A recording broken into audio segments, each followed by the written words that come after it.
Şimdi Ermeni meselesiyle ilgili 1915 olaylarıyla ilgili olayın aslını zaten dün de Cumhurbaşkanımız en üst perdeden ifade etti.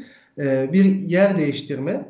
Çünkü o dönemde Osmanlı toprağı içerisindeki gerek Ermeni kökenli vatandaşlar, gerek Türk, gerekse diğer millet unsurları aynı Osmanlı tebaasına bağlıydı ve Osmanlı tebaası da kendi içerisinde savaş ve benzeri tehdit durumlarda bu anlamda kendi yetkisini kullanarak zorunlu tehcir, yer değiştirme, İngilizce'de veya Fransızca'da relocation, relocating deniliyor.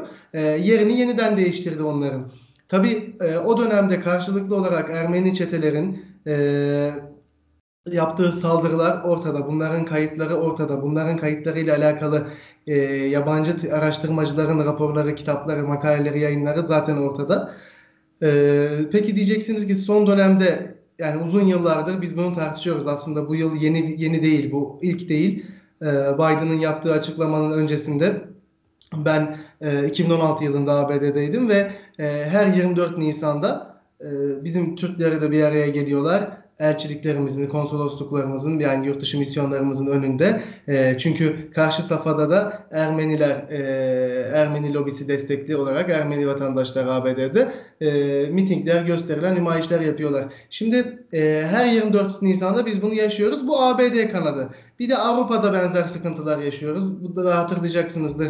Avrupa Komisyonu'nun, Avrupa Konseyi'nin yahut da Fransa parlamentosunun durup dururken tabii hiçbir şey durup dururken olmuyor. Ermeni lobilerinin de kışkırtması, desteklemesi ama daha önemlisi onu da söyleyeceğim biraz sonra.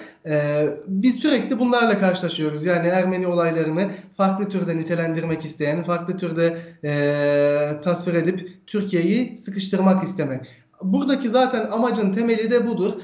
Geçtiğimiz yıl malumunuz Rusya ile S-400 anlaşması yapıldı. Ve S-400 anlaşmasından sonra ABD Başkanlığı ve ABD Kongresi Türkiye'yi sıkıştırmak üzere. Çünkü Türkiye'nin şu anda yaptığı çok doğru işler var. Bunların en önemlisi dış politikada çok yönlü, çok merkezli tavır takınıyor Türkiye. Biraz daha bu konuyu açmak gerekirse İkinci Dünya Savaşı'ndan da sonra Soğuk Savaş'ta malumunuz dünya adeta iki kutba itildi ve iki kutup arasında sıkıştı. Üçüncü ülkeler iki kutup arasında sıkıştı. Ya ABD'nin, NATO'nun yahut da bu tarafta Rusya'nın, Sovyetlerin tarafında olmayanlar ee, bertaraf olur diye bir düşünceyle iki taraftan bir tarafa dünya kutuplaştı ve itildi. Ve hiç alakası olmayan, hiçbir şekilde bunların ikisinin birinden yana da bir menfaati olmayan, bu anlamda gelecek ikbal beklemeyen devletler de maalesef bir tarafta kendini konumlandırmak zorunda kaldı. Kendisini bir tarafta buldu. Şimdi bu iki tarafa bölünmenin ötesinde sonrasında İkinci Dünya Savaşı'ndan Sovyetlerin dağılmasından sonra artık dünyada çok kutuplu, çok güçlü dengeler ortaya çıkmaya başladı. Bir bakıyorsunuz Japonya 80'lerde, ben doktorumu Japonya'da yaptığım için o bölgeyi iyi biliyorum. Japonya 80'lerden bu tarafa e, balon ekonomisi dedikleri yükselen ekonomisiyle hatta İkinci Dünya Savaşı'nın hemen ardından günlük 16-17 saatlere varan çalışma saatlerine varan çalışmalarla birlikte kendi ekonomisini, sanayisini devasa bir noktaya getirdi. Çin öte yandan benzer şekilde BRICS ülkeleri dediğimiz Brezilya, Hindistan bunlar aynı şekilde. G20 ülkelerinden birisi olan ülkemiz keza öyle. Sadece kendi ülkemiz kendisi olarak değil, aynı zamanda da bulunduğu coğrafyada farklı ülkelere hem İstiklal Harbi'nden bu tarafa emperyalizme karşı yaptığı mücadeleyle hem de şu anda bu bağımsız dik duruşu ve çok yönlü, çok kutuplu, çok eksenli dış politikası sebebiyle geçtiğimiz yıl hatırlayacaksınız Dışişleri Bakanlığı yeniden Asya projesini de açıkladı. Afrika'da geldiğimiz nokta, dışişlerimizin, dış bağlantılarının geldiği nokta belli. Gitgide artan nüfusu ve nüfuzu var Türkiye'nin. Bu anlamda en çok rahatsız olan ülkelerin başında gelen yine bu AB eksenindeki ülkeler geliyor. Bakıyorsunuz o bölgeye, Afrika'ya kan ve gözyaşından başka bir şey vermeyen sömürgeci ülkeler şu anda Türkiye'nin sağlam ilerleyişinin Afrika'da en büyük rahatsızlığını yaşıyorlar. İspanyol gazeteleri, Fransız gazeteleri, İtalyan gazeteleri bunları hemen hemen her hafta kendi köşelerine yer veriyor. Latin Amerika'da bile şu anda artan oranda Türkiye'nin diplomatik ilişkileri var. Tabii ABD yıllardır Latin Amerika'yı arka bahçesi olarak görüyor ve Türkiye'nin de bu anlamda Latin Amerika ile ilişkilerin, çünkü Latin Amerika ile ilişkiler şu yüzden önemli. Bakıyorsunuz on binlerce kilometre ötede Türkiye ile yahut da diğer mazlum milletlerle benzer mağduriyetleri, benzer zulümleri, benzer ambargoları, benzer tek yanlı dış politikalara mahkum edilmiş ülkeleri görüyorsunuz Latin Amerika'da. Şu an Venezuela'nın başına gelen budur. Diğer Latin Amerika ülkelerinde yıllardan yıla yapılmaya çalışılan budur. Sonuç olarak biraz dağıldı gibi gözüküyor ama aslında hepsi birbiriyle alakalı. Sonuç olarak Biden döneminde bu Ermeni olaylarının bu şekilde dillendirilmesinin sebebi aslında ne orada gerçekten acısını yaşayan, mağduriyetini yaşayan Türklerdir ne Ermenilerdir. Bunlar tamamen gündelik siyasette Türkiye'yi sıkıştırmaya, çevrelemeye, farklı sorunlarla Türkiye dış politikasının gündemini meşgul etmeye yönelik hamlelerdir. Peki hocam, Bir e, saniye hemen bitiriyorum. evet. S-400'de yapılmaya çalışılan da aynısıdır. Türkiye Cumhuriyeti Devleti bağımsız bir devlettir. İstediği savunma sanayi hamlesini kendisi yapmıştır, yapıyordur. Ayrıca istediğini de istediği ülkeden alabilir. Bununla daha önce bildiğiniz gibi Çin'le bir protokol anlaşma imzalanmıştı. Ancak ondan vazgeçildi. Uzun menzilli hava savunma sistemiyle alakalı. Ondan sonra Rusya ile imzalandı. Rusya'dan alındı. Ama en nihai hedefte zaten Türkiye'nin kendisinin bunları üretmesi esastı ve kendisi de bu üretimlerini kararlı bir şekilde devam ettiriyor zaten. İşte bu şekilde F-35 projesinden çıkarılmasının da aynı aslında, amaçları aynı. Bakacak olursanız işte Türkiye'yi savunma sanayinde yalnızlaştırmak, Türkiye'yi dış politikada yalnızlaştırmak. Eğer ki kendi belirlenilen çizgiyi Türkiye takip etmediği zaman, Türkiye kendi bağımsız çizgisini takip ettiği zaman gerek S-400 yaptırımlarıyla gerek bu Ermeni olaylarının nitelendirilmesindeki pejoratif anlamda Türkiye'nin etrafı sarılmaya çalışıyor. Bu Türkiye'yi yalnızlaştırma ve mağduriyetini yani dış politikada tek başına yalnız bırakarak mağdur etme projesidir aslında. Ama Türkiye buradan mağdur olacak bir şey yok. Türkiye bundan mağdur olmaz ve bunların sonucunda da olacak hiçbir şey yoktur. Çünkü Biden yönetimi de olsa, hangi başkan yönetimi olursa olsun, ABD dünyanın bir başka ülkesinde olmuş bir olayla alakalı bunun kararını verme yetkili makamı değildir. Bununla ilgili mahkeme kararları varsa ortadadır. Araştırma makaleleri, bununla ilgili Türkiye Cumhuriyeti Devleti dün de Cumhurbaşkanı açıkladı. Arşivlerini yıllardır açtı. Ben de ABD'deyken defaatle Türkiye'nin ABD'deki dernekleri, vakıfları yahut da büyükelçilik marifetiyle pek çok kez dile getirildi. Denildi ki Türkiye Cumhuriyeti Devleti arşivlerini açmıştır. Buyurun Ermenistan yahut da üçüncü ülkeler arşivinizde belgeleriniz varsa bu tehcirle alakalı çıkartın. Biz de bu belgelere yönelik beraber ortak bir tarihçilerden, bilim insanlarından oluşan komisyon kurulsun ve bu komisyon kararının neticesini versin şeklindeydi. Ancak bunlar hiçbiri yapılmadı. Maalesef yanaşmadılar buna. Kendileri bu şekilde açıklamalarla yani Türkiye'yi bu şekilde bastırmaya, Türkiye'nin üzerine gelmeye çalışıyorlar ama kesinlikle bu kararın yahut da bu söylemin bir bağlayıcılığı yoktur.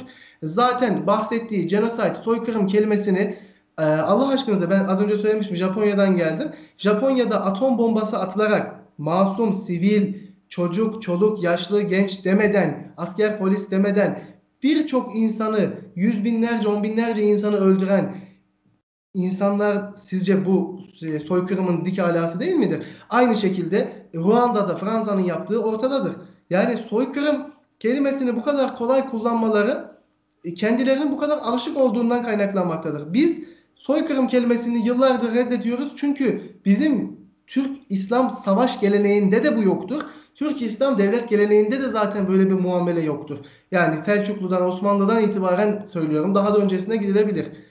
Sizin başka sorunuz varsa onu alayım, onun üzerine devam edeyim. Yok Buyurun. hocam, buyurun siz devam edin. Zaten Şimdi şöyle, 2016 yılında ben ABD'deyken dönemin Türkiye Cumhuriyeti Washington Büyükelçisi Serdar Kılıç Türk derneklerini bir araya getirme üzerine bir proje yürütüyorlardı. Ve Turkish American Steering Committee diye Türk-Amerikan Yönlendirme Komitesi, yani orada dağınık vaziyette olan Türk derneklerini, Türk topluluklarını, Türk vatandaşlarını bir araya getirmek suretiyle Türkiye'nin lehine olması gereken, olacak olan bu tip böyle gösterilerde yahut da bu tip böyle lobicilik faaliyetlerinde Türkiye'nin de güçlü bir şekilde durması yönünde çabalanıyordu. O yıllarda keza Ermeni tarafı da çok ciddi Amerika'da, özellikle Los Angeles'ta, New York'ta, yine Washington DC'de büyükelçiliğimiz önünde çok çeşitli, çok kalabalık gösteriler yapıyorlardı. Hala da bu gösteriler devam etmekte hemen her yıl 24 Nisan'da.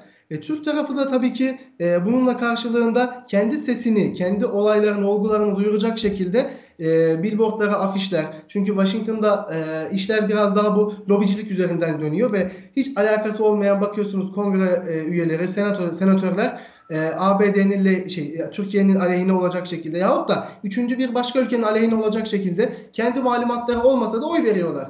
Tabii bu malumatların kaynaklandığı nokta neresi diye bakıyorsunuz. Lobicilik faaliyetleri ve Ermeni lobisinin orada Yahudi lobisiyle beraber güçlü olması. Tabii diyecek olursanız ki bu lobiler sonuç itibariyle mazlum Ermeni vatandaşların sesini çıkarmıyor, sesini duyurmuyor mu? Keşke öyle olsa, maalesef öyle değil.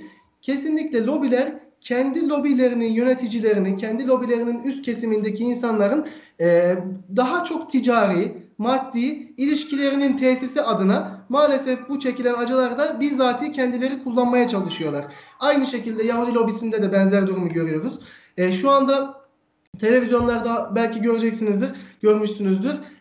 Ermeni kökenli Türk vatandaşı papaz ve açıkladı ve dedi ki yaşanan olayların bir üçüncü ülke tarafından bu şekilde dile getirilmesini, bu şekilde gündelik siyasete malzeme edilmesini, başkalarının acıları üzerinden gündelik siyasette başka bir ülkeye karşı pozisyon alınmasını doğru bulmuyoruz ve kınıyoruz dedi. Kesinlikle ben de teşekkür ediyorum buradan. Kesinlikle çok doğru bir ifade. Çünkü bu yaşanan olayların mağduru iki tarafın milletleridir. İki tarafın eğer ki bir ortada bir sıkıntılar yaşanmışsa bu acıları yaşayanlar Türklerdir, Ermenilerdir, diğer milletlerdir, bu coğrafyada yaşayan. Bir başka ülkenin, bir başka ülke liderinin kendi ülkesinin sorunlarını halletmeden, kendi ülkesinde şu anda korona vakaları arttı gidiyor. Dünyanın her tarafında jandarmalığa soyulan ABD, dünyanın hiçbir tarafında bu anlamda istenilmiyor. Sadece ABD'yi isteyenler, sadece ABD'yi yanında dursun diyenler mecburiyetten farklı ülkelerin askeri tehditlerinin karşısında ABD ile işbirliği yapmaya çalışan ülkeler. Çünkü ABD'nin Vietnam'da, ABD'nin Japonya'da, ABD'nin Kore'de, ABD'nin Irak'ta yaptıkları pek çok insanın uluslararası kamuoyunun gerekse ulusal kamuoylarının zaten dikkatini defaatle çekmiş durumda ve ABD'nin bu anlamda bir yurt dışında bir sempatisi olmadığı için maalesef ülkelerin üzerine de bu şekilde gelerek yıkıcı işbirliklerini, olan işbirliklerini de yıkmaya yönelik faaliyetler de sürdürüyor. Türkiye ile ABD NATO üyesi ikisi de ve ABD'den sonra Türkiye NATO'nun en güçlü askeri varlığı. Ancak bir NATO üyesine yaptıklarına, sadece bu olayla ilgili de söylemiyorum, S-400'den bu tarafa alın, yaptıklarına bakar mısınız? Yani bir ülke bir müttefiklik anlaşmasına, bir müttefiklik olgusuna sığmayacak şekilde